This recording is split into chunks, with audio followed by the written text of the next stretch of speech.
यह लड़का कोमा से अचानक जाग जाता है और मेज़ पर पड़ी एलियन की रीढ़ देखने लग जाता है। लड़का चुपके से उस रीढ़ के पास चला जाता है और धीरे से उठाकर इसे अपनी पीठ पर लगा देता है। वो रीढ़ किसी जीवित प्राणी की तरह अपने आप ही लड़के की पीठ से चिपक जाती है और लड़के को काफ़ी अच्छा महसूस होने लगता है। पिंजरे में बंद एलियन काफ़ी उत्साहित होता है क्योंकि वो इसी तरह छोटे बच्चों को अपने वश में कर लेता है। लड़का मुड़ जाता है और उस एलियन को अपना मालिक समझ लेता है। दूसरी ओर कुछ शोधकर्ता एलियन के शरीर की जांच कर रहे होते हैं कि तभी डेविड देखता है एलियन की रीढ़ कहीं गायब हो चुकी है। वे लोग जल्दी से भागकर लैब में चले आते हैं, लेकिन लड़का पहले से ही उस एलियन के कंट्रोल में आ चुका होता है।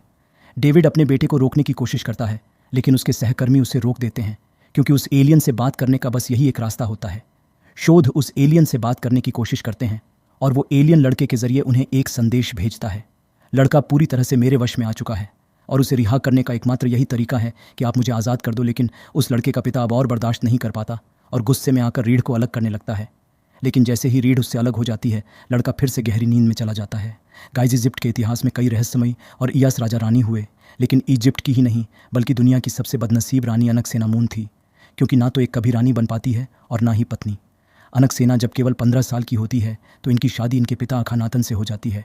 अखानातन उस वक्त इजिप्ट का सबसे इयास और क्रूर शासक था, लेकिन अखानातन के मृत्यु के बाद जैसे ही अनकसेना को अपने पिता से छुटकारा मिलता है, ऐसे ही इनके साथ इनके छोटे भाई तूतनखामीन से हो जाती है। उस वक्त अनकसेना केवल 17 साल की होती है और तूतनखामीन केवल 9 साल का, लेकिन तूतनखामीन इतना कमज़ोर होता है कि उसकी मृत्यु कुछ ही सालों बाद हो जाती है और इतनी सभ्यता के राजकुमार को उससे शादी करने के लिए लेटर लिखती है।